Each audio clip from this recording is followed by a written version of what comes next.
If you feel hopeless, if you feel overwhelmed, you are not going to all of a sudden act like a superhero. You're going to shrink down and hide under the table. Or you're going to be in bed all day and you're going to watch Netflix. And what happens when somebody comes in the room, and you know because their sweatpants are a little wrinkly and their shirt's a little wrinkly and their hair's all kooky in the back, you're like, you just got up.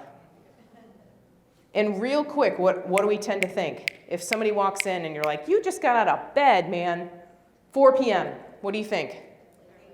They're lazy. What if as a leader instead, that's your perception, what if instead you said, they must be really overwhelmed?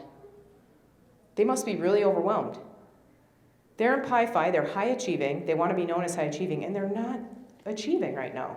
What's that about? They're probably overwhelmed. And they don't know what to do themselves. And if you stay in bed till 4 p.m., by the time you get up at 4 p.m., you're like, seriously, nothing matters. What? I'll eat Little Caesars pizza. Yeah, I'll break my own rules tonight. I don't care, right? Oftentimes when we see students who are kind of lethargic or just seem lazy to us, there's a whole other layer going on. And when we think somebody's lazy, how do we treat them?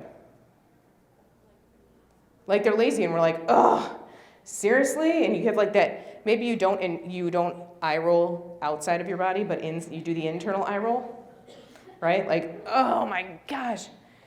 When we respond that way, we are creating a dynamic that teaches them that we don't see them highly, that they don't need to do anything more, that they're lazy, that they're stuck in that spot. What would happen instead if when they walked in the door like that, if your brain went, oh my gosh, they're probably so overwhelmed? How would that change your approach?